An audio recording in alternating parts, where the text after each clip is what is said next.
The asphalt ribbon unwound beneath my tires, a familiar, forgotten thread pulling me deeper into the valley.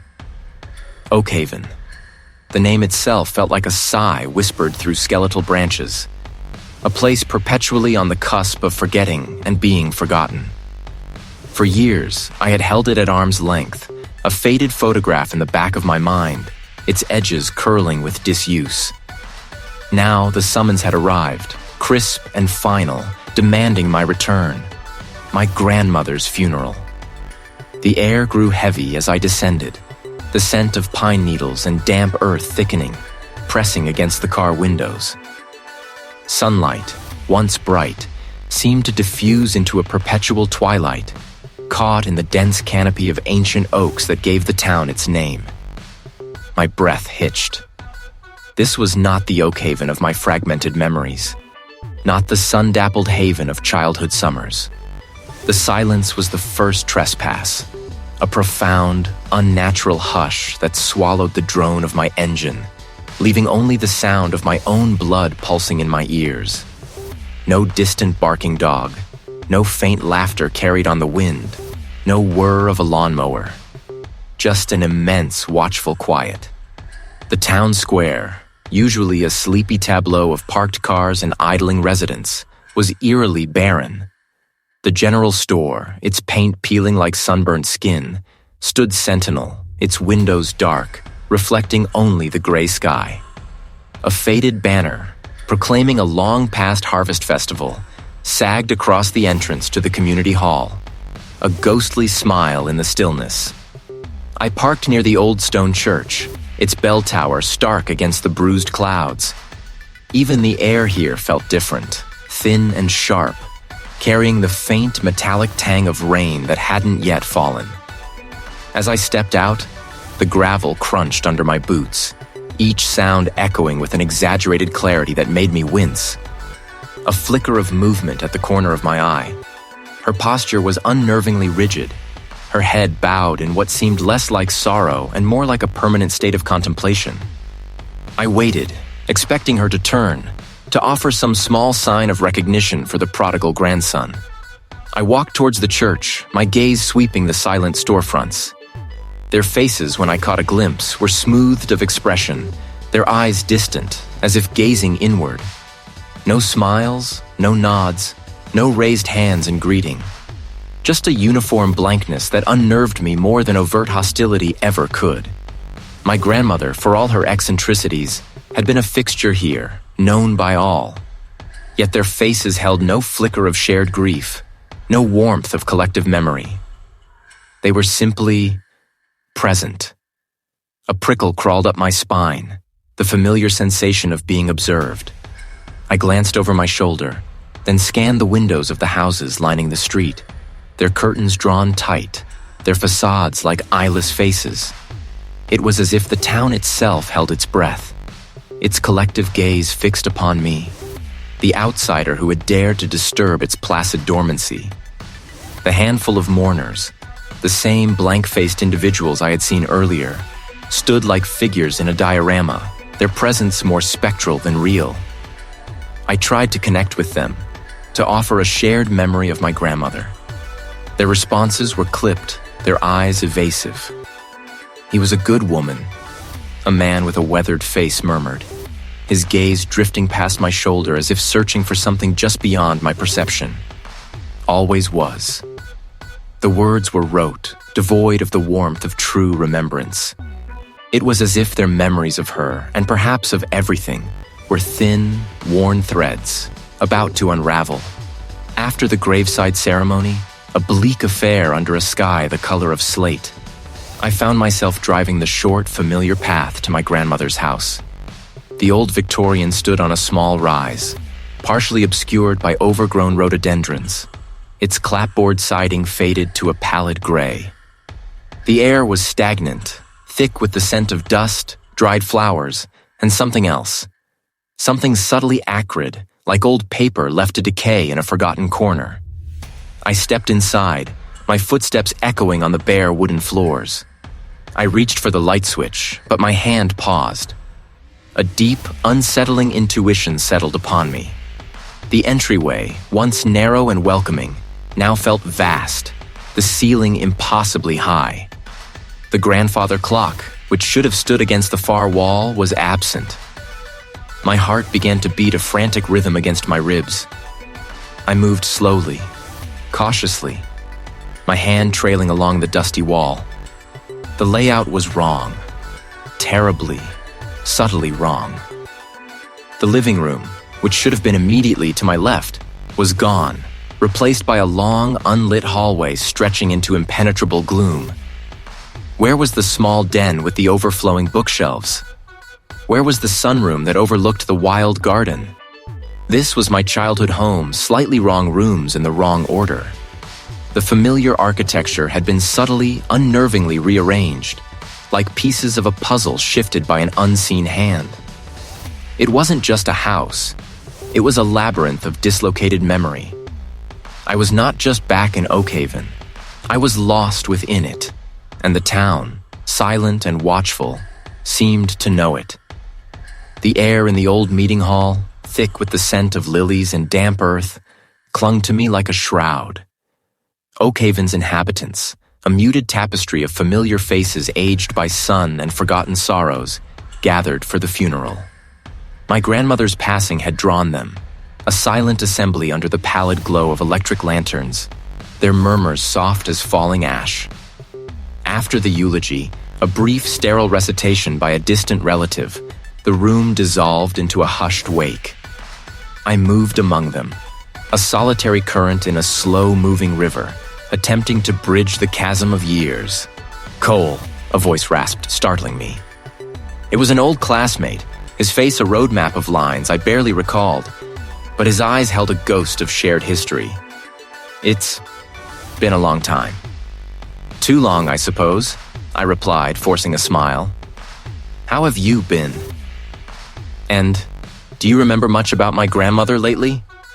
I probed gently, a tentative tendril reaching out. The classmate's brow furrowed, a slight hesitation in his gaze. "Your grandmother? A kind soul, always, very. Particular about her garden, wasn't she?" He chuckled, a dry, brittle sound. "Always had the best hydrangeas." I remembered her prize-winning roses, not hydrangeas. A small, insignificant detail, perhaps. "Yes, her garden was beautiful," I conceded, a faint prickle of unease stirring within me. "Did she ever tell you about the time the old mill caught fire?" I remember her recounting it often. A blankness descended upon his face, a sudden, unnerving stillness. "The mill fire? I don't recall that story. Was it a big one?"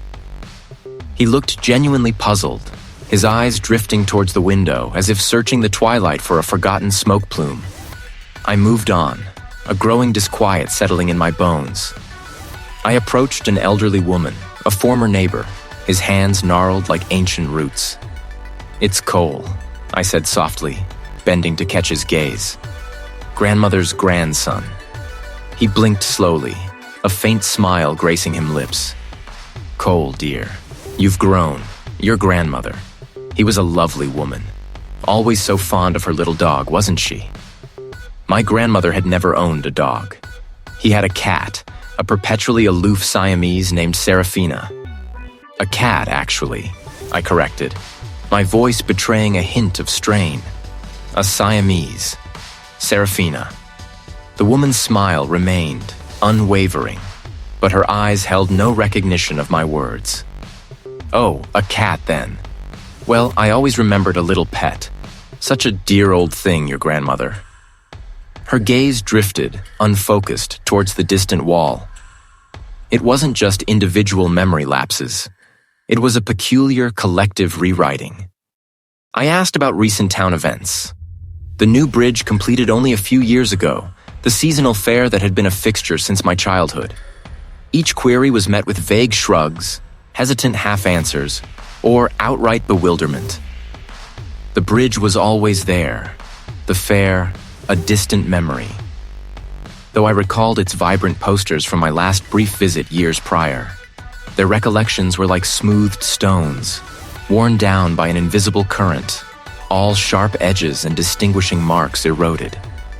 The conversations became a strange dance, my memories clashing with their muted, uniform narratives. It was as if a shared dream had been imposed upon them. A quiet, consensual amnesia. I felt a cold knot tightening in my stomach. Was I remembering things wrong? Had my years away distorted my own recollections?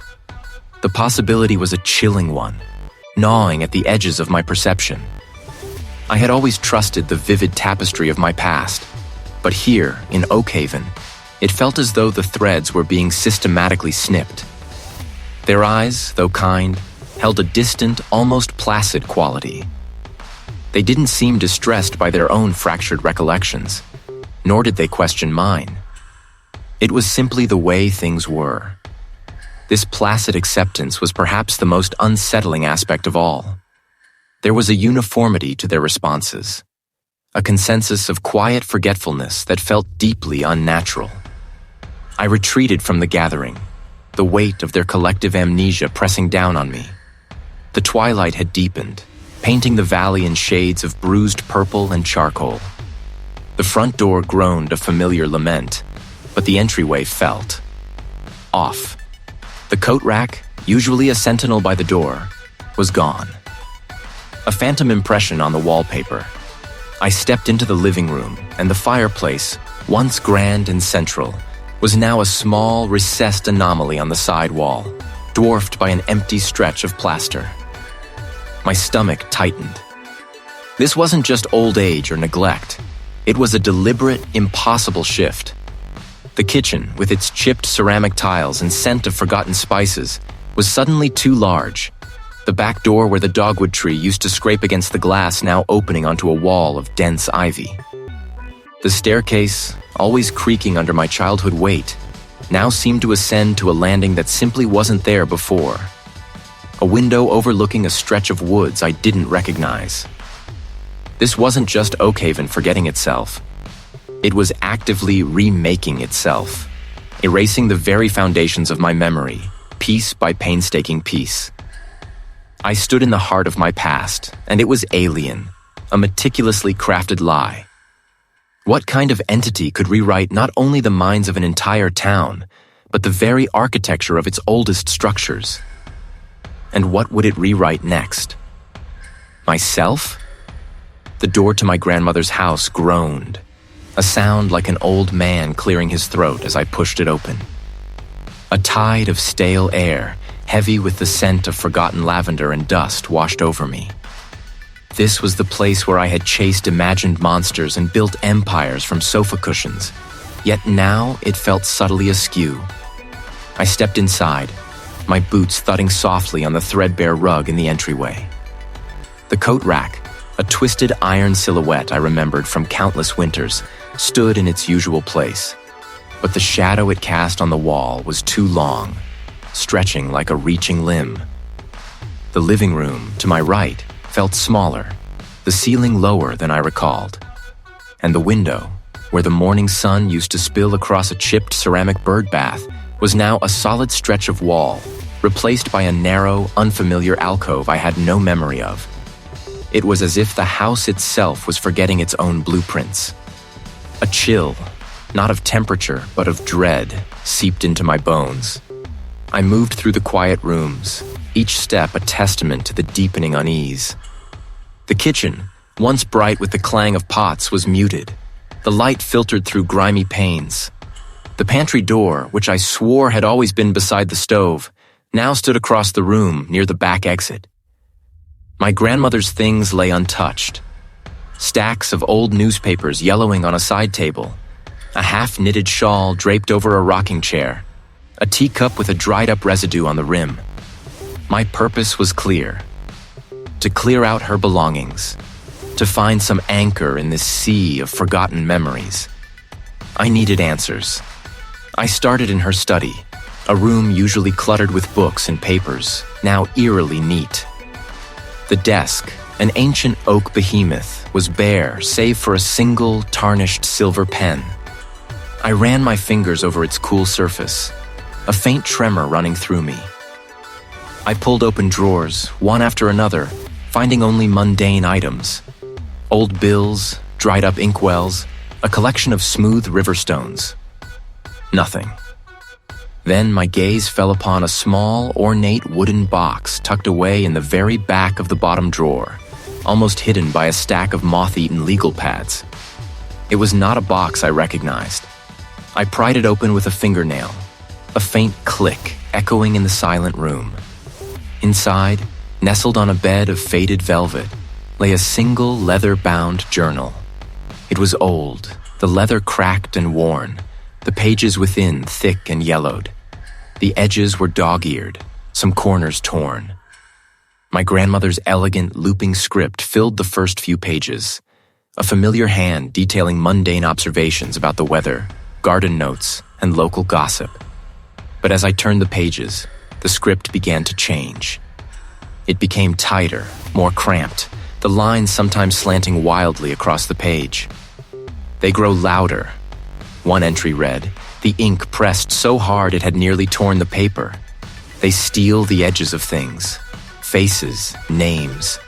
The light in the eyes of the baker's wife. Gone. My breath hitched. This was it. This was what I'd been searching for. Further entries spoke of the forgetting, not as a natural decay of memory, but as an active, predatory force. It takes piece by piece. First the small things, then the foundations. Oakhaven. There were sketches, crude and unsettling. A swirling vortex of lines that seemed to swallow smaller, distinct shapes. And then, the symbols. Not letters, but geometric patterns, repeating circles within squares, triangles intersecting, some etched so deeply they seemed to gouge the page. They were alien, yet felt ancient, as if they belonged to a language older than speech. They tried to bind it. Another entry shrieked in hastily scrawled capital letters, the words almost illegible. My ancestors. Foolish. They thought they could harness the current. But the current became the river. And the river forgets its banks. We are the banks, Cole. Your blood, our blood, the founding families. We remember my family, Oakhaven's founding, the entity. My grandmother hadn't just died. He had been consumed by the very thing she fought to remember. Her journal was a desperate final warning, a legacy of fragmented truths and unspeakable horror, passed down through blood. And now I held it in my hands, feeling the weight of Oakhaven's impending erasure and my own suddenly pivotal role in its fragile existence. And now I could almost hear them. The brittle pages of the journal had whispered their terrible truths into the quiet air of the study. My grandmother's frantic scrawl, a desperate plea etched in ink, had laid bare the bones of Oakhaven's curse. The entity, my family, the very ground beneath us. It was all a single knotted thread, and I, Cole, was caught in its weave. A cold dread, far more ancient than any fear I had known, now occupied the hollows of my chest. I pushed away from the desk, the journal falling shut with a soft thud that echoed too loudly in the sudden stillness. A floorboard groaned upstairs, not with the settled sigh of old timber, but with a deliberate, drawn-out complaint that seemed to track my movements. I paused, listening, every nerve taut. No words, just a breathy, formless sound. A suggestion of language that dissolved before it could coalesce into meaning. I spun, my gaze sweeping the room, but the air remained still, undisturbed. My skin prickled, 1,000 tiny needles of unease. This was not the familiar creak and sigh of an old house settling. This was an active, insidious presence. The kitchen, I now saw with a jolt that sent a wave of nausea through me, was where the dining room should have been, and the pantry, a broom closet. The house was no longer merely old. It was wrong. A physical manifestation of the disruption I had just read about. I had to see. Oakhaven felt thinner. The air, once laden with the scent of pine and damp earth, now carried a faint metallic tang, like old blood or rust. I walked towards the town square, a place usually bustling with the slow rhythm of village life. Today, the rhythm felt broken. The bakery, usually vibrant with the aroma of yeast and sugar, had its doors propped open, but the customary queue of early afternoon patrons was absent. The bakery owner, a woman whose laugh had always been as hearty as her sourdough, stood behind the counter staring blankly at a row of untouched loaves. His eyes, when they finally flickered to me, held a shallow, unfocused light. "Good afternoon, Cole," he murmured, his voice flat, devoid of its customary warmth. I noticed a small, framed photograph on her counter, one I vaguely remembered featuring her with a stout, smiling man, her husband. The frame was empty now, a faint dust outline marking where the picture had been. Where's your husband today?" I asked, my voice softer than I intended. Her gaze drifted, unfixed. "My husband?" she repeated, a slight frown creasing her brow. I don't believe I have a husband, Cole." I continued my circuit, each step heavier than the last, the metallic tang in the air growing more pronounced. The general store, where the proprietor, a lanky man with a perpetually grease-stained apron, always had a story or a joke, was eerily quiet. He meticulously stacked cans of peaches, his movements precise, almost mechanical, his eyes holding the same distant, unfocused light I had seen in the bakery owner. I recalled seeing him often with a younger apprentice, a gangly boy who always wore a bright red cap. The cap was now hanging on a hook by the counter, its vibrant red a jarring splash against the muted tones of the store. But the boy was nowhere to be seen. The proprietor nodded, not looking up. "Always busy, Cole. Always." His voice was a flat monotone. I gestured subtly towards the empty hook where the cap hung. "Your apprentice. Is he off today?" The man paused, his hand still over a can. He tilted his head, a gesture of confusion that seemed to ripple across his vacant features. "Apprentice?" he echoed, the word sounding foreign on his tongue, as if plucked from a language he no longer understood. "I work alone, Cole. Always have." It wasn't just that people were gone. It was that their absence was utterly forgotten, erased from the collective consciousness, leaving no ripple, no echo of their existence. The entity wasn't just taking lives. It was unmaking them, undoing the very fabric of memory that defined them. As I walked past the old clock tower, its hands frozen at 3:30, a permanent testament to a forgotten moment. From the rustling leaves of the ancient oaks, from the shallow breaths of the townsfolk, they pressed in, a silent clamor of forgotten names, lost faces, unremembered lives, a chorus of the unmade. My heart hammered, a frantic drum against my ribs, but it was not the simple fear of danger. Oakhaven was not merely dying. It was being meticulously, silently, undone. Its identity slowly flayed away. And I, Cole, was standing in the very eye of its slow, deliberate erasure, the last witness. The journal had not merely revealed a terrible past. It had illuminated a terrifying present and a future that promised only oblivion. I would not be undone. I would fight. The understanding, once a whisper, now roared through the hollow chambers of my mind. The entity wasn't just taking people. It was consuming their very existence, erasing their stories, their laughter, their tears, from the collective tapestry of Oakhaven. Their absence was not mourned, not even acknowledged. It was as if they had never drawn breath. The air in the old house felt heavier than usual that morning, thick with unspoken histories.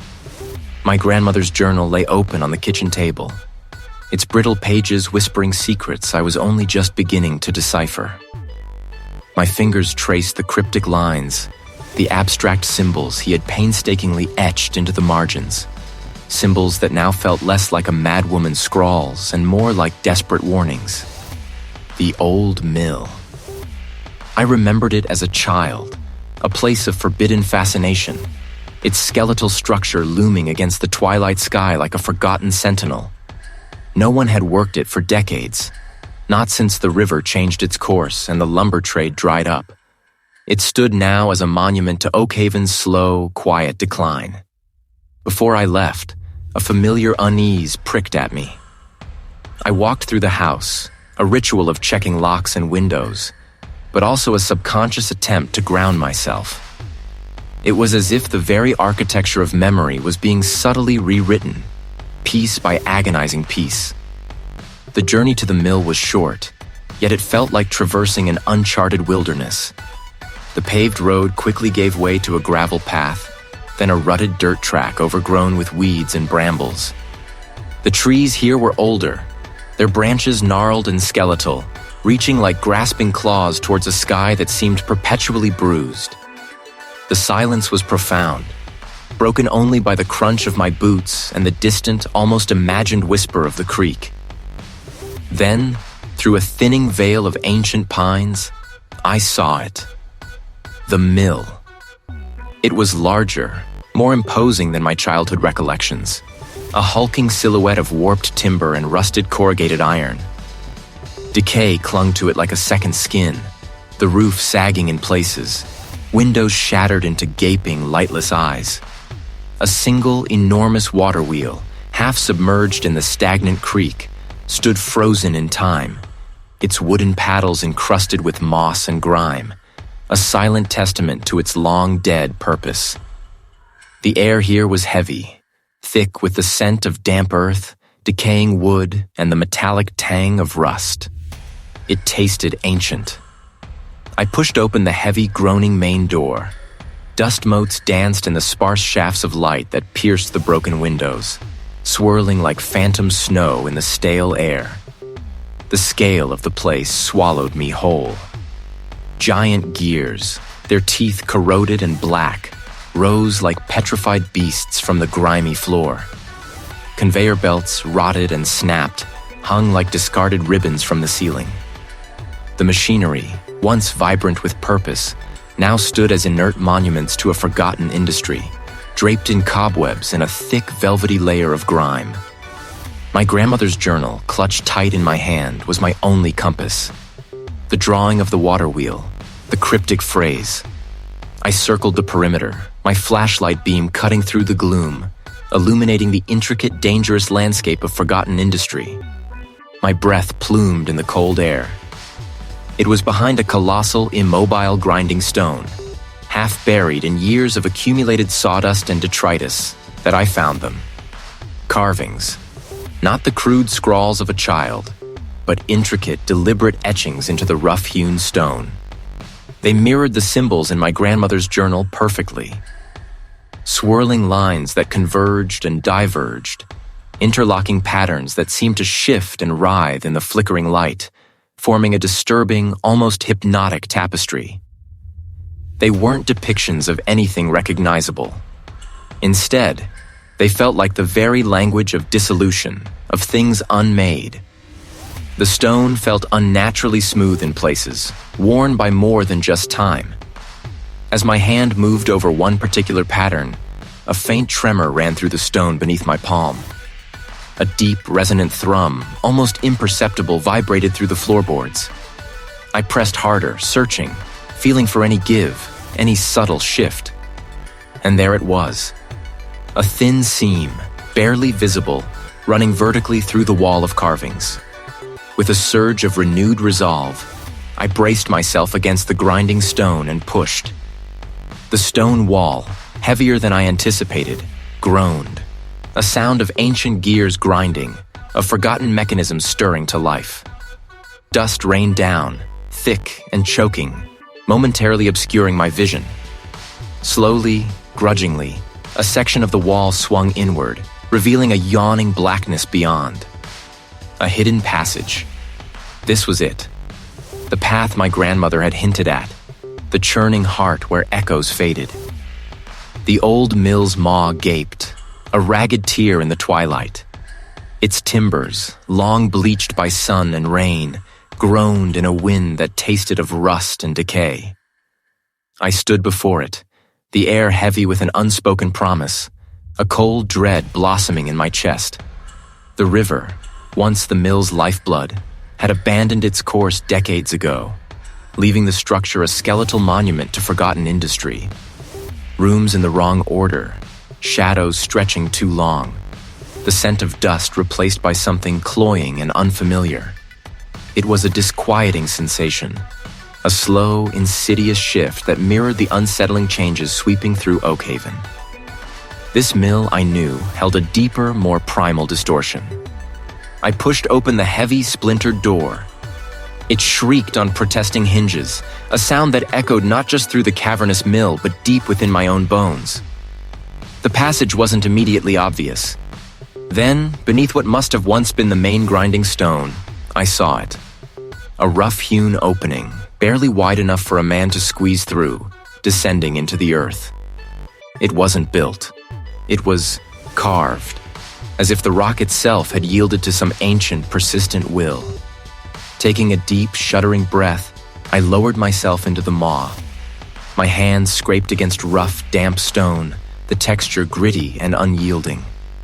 The tunnel sloped sharply downwards, a spiraling descent into the unknown.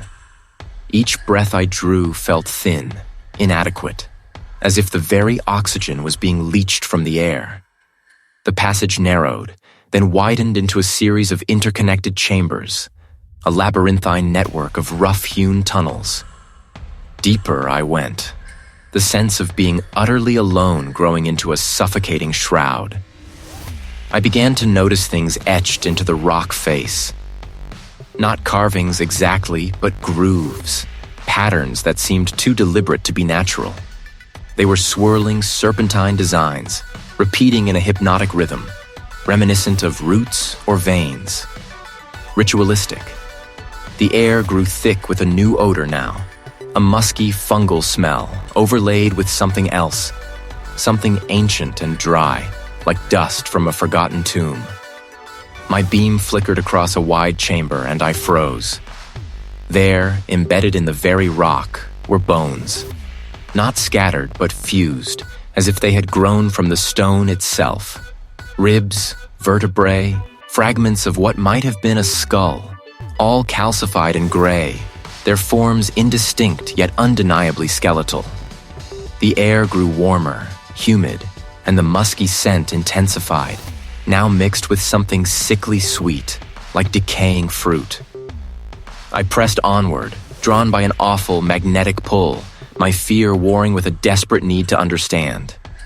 The tunnel opened into a vast cavernous space, so immense my flashlight beam was swallowed by the ceiling's unfathomable height.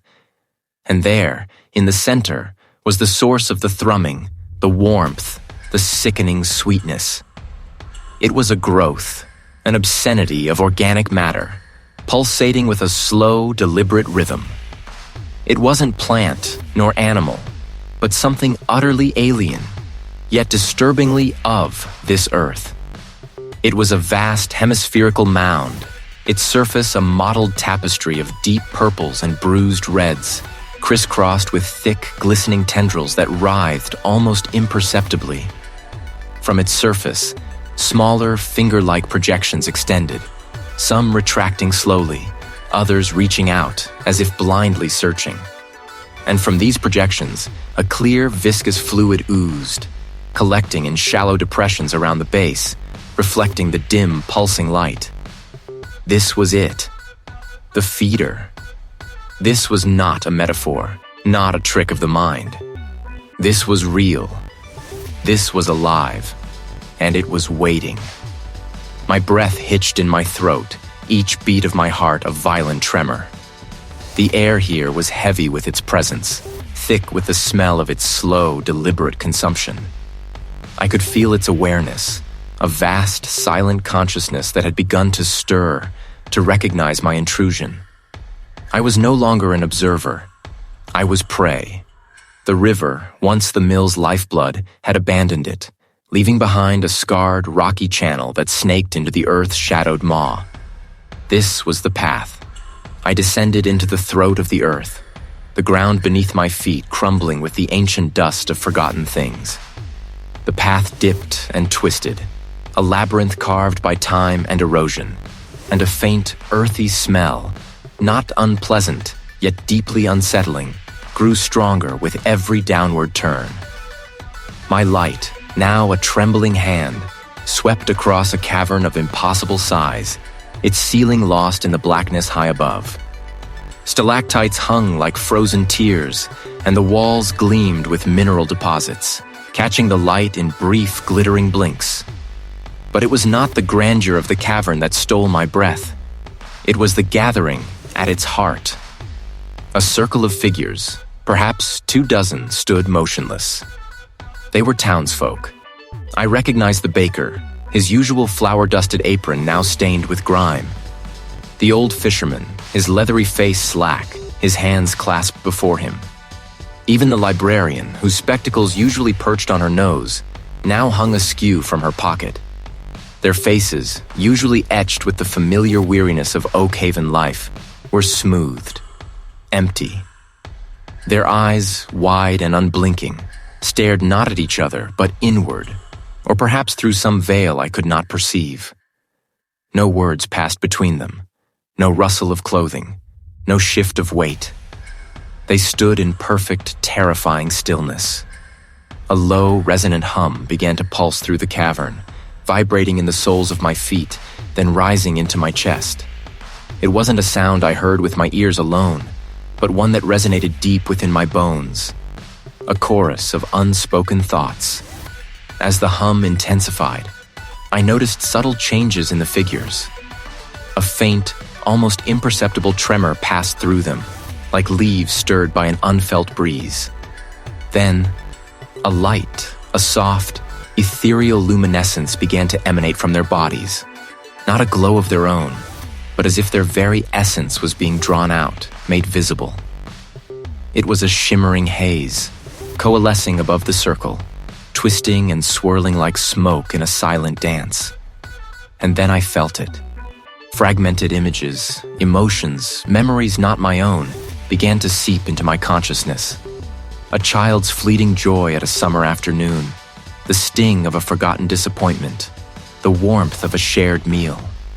They were disjointed, incomplete, like shards of a broken mirror reflecting 1,000 different lives. And with these fragments came the realization. They were sharing. Not speaking, but broadcasting. Their individual experiences dissolving, merging into that ethereal cloud above them. They were unknowingly feeding something.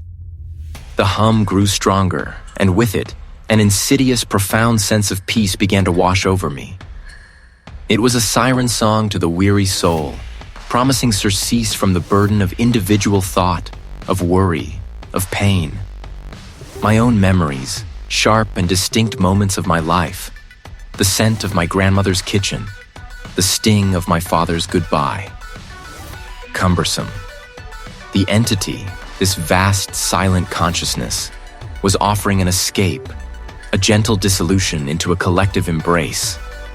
It was the ultimate surrender, the ultimate belonging. A powerful, insidious pull began to tug at my very core. It wasn't violent, but soft, persuasive, like a warm current inviting me to drift, to let go, to become one with this quiet, vast mind, to join them, to surrender the sharp edges of coal, to melt into this tranquil, shared existence. It was tempting beyond words. Just to be. My gaze swept over the vacant faces of the townsfolk. Their eyes, though open, held no light of recognition, no spark of individual will. They were conduits, vessels, their memories and emotions flowing outward, nourishing the unseen. I was witnessing the slow, horrifying assimilation, the quiet erasure of Oakhaven from within. This wasn't just about memory loss. It was about the obliteration of self. This piece was a lie. It was a death, a beautiful, seductive death of the spirit. I squeezed my eyes shut, fighting the urge to lean into the current, to let myself go. I thought of my grandmother, of her cryptic warnings, of the fierce spark of individuality that had defined her. This was not peace. This was consumption. And it wanted me. The mill's gullet, damp and smelling of forgotten things, had beckoned me with a siren's silent song. I had stepped into its maw, drawn by an invisible current, a tide of whispers that were not sounds but impressions, pressing against the fragile walls of my mind. Down, down I went, the descent less a physical act and more a surrender to an overwhelming drowsiness. A quiet hum that promised peace, promised an end to the gnawing questions. The air thickened with a peculiar stillness, an absence of natural resonance, as if the very atoms had ceased their individual dance. But something within me, a stubborn, desperate spark, flared against the encroaching calm. It was the memory of my grandmother's fierce eyes, the chill touch of the river's true current against my skin, the raw taste of the wind that carried no whispers of peace. A sudden, violent surge of self erupted, a primal shriek within the quietude. I felt a sudden tearing, like a deep sea diver ripping free from an anchor line, and the gentle pull became a violent rejection. The collective's vast, silent consciousness recoiled, momentarily disoriented by my unexpected resistance, my refusal to merge. I burst from the mill's opening, gasping, collapsing onto the damp ground outside, the night air a sharp, blessed shock against my face. I lay there, shivering, watching the distant, muted glow of Oakhaven. The windows of the houses seemed like vacant eyes, reflecting nothing, seeing nothing. It was then, in the aftermath of my narrow escape, that the true horror coalesced. It wasn't about blood or bone, not about a violent physical end. No, the entity didn't kill. It consumed identity. It didn't steal life, it stole self. The townsfolk, with their vacant gazes and fractured memories, weren't merely unwell. They were being rewritten, their individual stories slowly erased, their consciousness woven into that vast, silent tapestry beneath the town. They were becoming threads in an immense, unthinking fabric, their unique patterns smoothed away. The entity's power was not to destroy, but to assimilate, to dissolve the singular into the collective, leaving behind only the husk of a body, a vessel for its own slow, creeping expansion.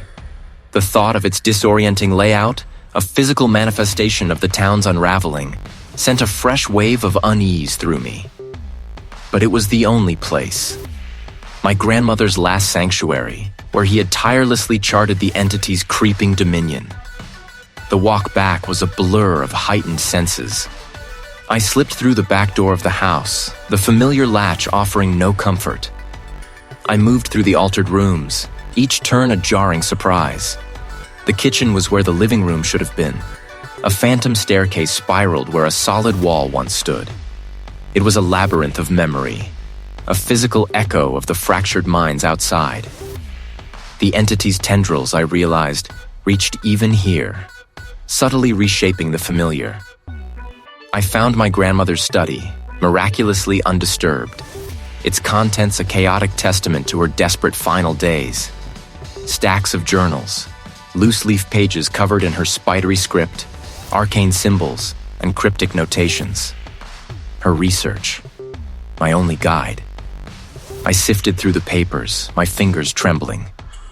I felt the pressure again, the soft, insistent hum, a phantom echo of the collective's vast mind reaching for me, seeking to draw me back into its fold. I fought it, clamping down on my thoughts, forcing myself to focus on the task. I found a section of notes, underlined heavily, detailing ancient Oakhaven folklore. Not stories of monsters, but of the great forgetting, of the weaving of souls. He had hypothesized about a specific vibrational frequency, a pattern of sound or thought that could disrupt the entity's hold, severing its connection to its hosts. A counter-resonance. It was audacious, terrifying, bordering on the impossible. But it was a plan. My grandmother had understood. She hadn't been trying to kill it, but to disrupt it, To sever the threads before Oakhaven became nothing more than a silent collective memory, erased from the world. The risk was immense. To confront something that could unmake identity, to stand against a consciousness that encompassed an entire town, felt like madness. But the alternative was worse. To watch Oakhaven, my ancestral home, slowly dissolve into nothingness, its people becoming mere echoes in a vast silent mind. I would not let its memories or mine be erased. Down, down I went, the descent less a physical act and more a yielding to an unseen force, a slow surrender into the cool, dark earth. The morning light, thin and watery, painted the familiar streets in shades of muted gray. The town, usually bustling even at this early hour, was eerily quiet, the air itself heavy with a sense of suspended animation. I sought out the baker first, his shop a beacon of warmth and the faint, sweet scent of yeast. He stood behind his counter, hands moving with practiced, robotic grace, arranging loaves of bread that seemed too perfect, too uniform. "Good morning," I said, my voice feeling unnaturally loud in the hushed space. The baker's eyes, usually twinkling with the shared secrets of Oakhaven, were flat, like polished stones. "Morning, Cole?" His voice was a monotone, devoid of inflection. "Do you remember?" I pressed, leaning forward, trying to catch a flicker, a spark. "That summer, when the big storm took out the power, and you baked extra just for the children using the old wood stove?" A pause, a twitch in his left eye. Then it vanished, replaced by the same blankness. "I bake what is needed, Cole." He turned, his gaze drifting to a point beyond my shoulder, as if listening to an inaudible command. My gut twisted. It was like trying to coax a melody from a broken instrument. I moved on, desperation a bitter taste in my mouth. I tried the old librarian, sitting at her customary desk, staring at a shelf of unread books. He had always loved the worn spines, the scent of aged paper. "Remember the story?" I urged. "The one about the lost cat, Barnaby, and how he always found his way back to the library." Her eyes, usually keen and intelligent, now held a diffused focus, as if looking through me rather than at me. "Books," she stated, her voice soft, almost a sigh. "They hold words. No recognition, no spark. Only the echo of a function, not a memory. The townsfolk were shells, their movements precise, their expressions placid, their minds a barren landscape. The entity had feasted well. Defeated, but not broken, I knew my only recourse was the last remaining thread of true memory. My grandmother's journal. I climbed the stairs, the familiar creak of each step now alien, leading me to a bedroom that was not quite mine, yet held my grandmother's scent, faint lavender and dust. I pulled the worn, leather-bound journal from beneath a loose floorboard, its weight a comfort in my palm. The brittle pages crackled as I opened it, the faded ink a testament to a life lived in silent vigilance. My grandmother's elegant script filled the margins, annotated with cryptic symbols and sketches of gnarled roots, ancient stones, and a recurring motif of an eye, half-closed, weeping black tears. I scanned the entries, my breath catching on phrases. The great forgetting, the root beneath the roots. My eyes darted across pages, searching, pleading for an answer. Not the collective drone, but the sharp, singular echo. The heart of its hunger lies where the first memory was stolen, where the first root took hold. The wellspring, the source. There, the ritual of remembering must be performed. A single, powerful truth, a memory so visceral, so pure, it becomes a beacon. It must be a memory of loss, for that is the strongest thread, the one most resistant to its touch. And it must be tethered to a relic, a vessel that has witnessed the deepest sorrow. A memory of loss, a specific relic. My grandmother had drawn a crude map on the facing page, a series of interconnected tunnels leading to a central chamber, marked with the weeping eye. It was beneath the town, deeper than the mill, deeper than anything I had imagined. The house seemed to hum with a low, almost imperceptible thrum, a vibration that resonated with the words on the page. It knew I was searching. It knew I was close. The stakes were clear. Oakhaven was a body slowly being bled dry, its essence siphoned away. The clock was not merely ticking, it was screaming. And I, Cole, was the last memory Oakhaven had left to offer. The air grew heavy, thick with the scent of damp earth and something else. Something cloying and ancient, like dust motes from a forgotten dream. My grandmother's crude map, clutched in my trembling hand, guided me deeper into Oakhaven's subterranean veins. The chill I had felt before, not of the air, but of an absence, intensified. A gnawing cold that seemed to seep into the marrow of my bones, whispering of oblivion. The rock walls, slick with a glistening moisture, seemed to pulse faintly, almost imperceptibly, with a light that was not light, but an internal luminescence, a ghostly phosphorescence. It was the same quality of light I'd seen in the eyes of the townsfolk, a pale, distant glow. Then the tunnel opened.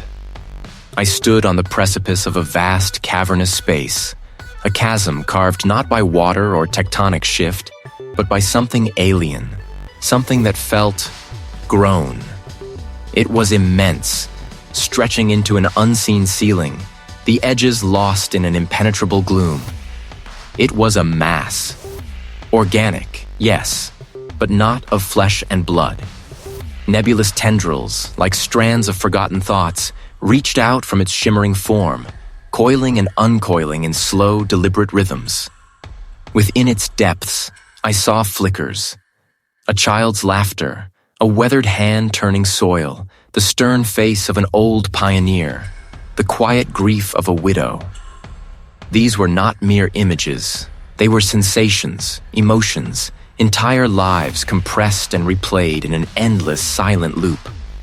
The weeping eye my grandmother had drawn, I now understood, was not a symbol, but a crude attempt to depict this swirling vortex of consciousness, constantly absorbing, constantly weeping for what it consumed.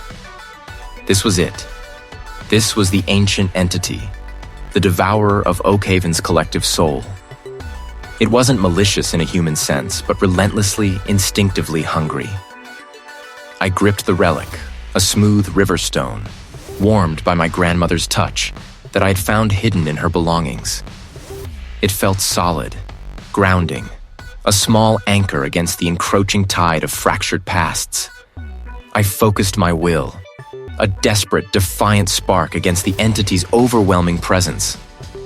As I stepped onto the uneven floor of the chamber, the entity responded. Not with a roar, but with an invasion. A wave of sensation washed over me. Not external, but internal.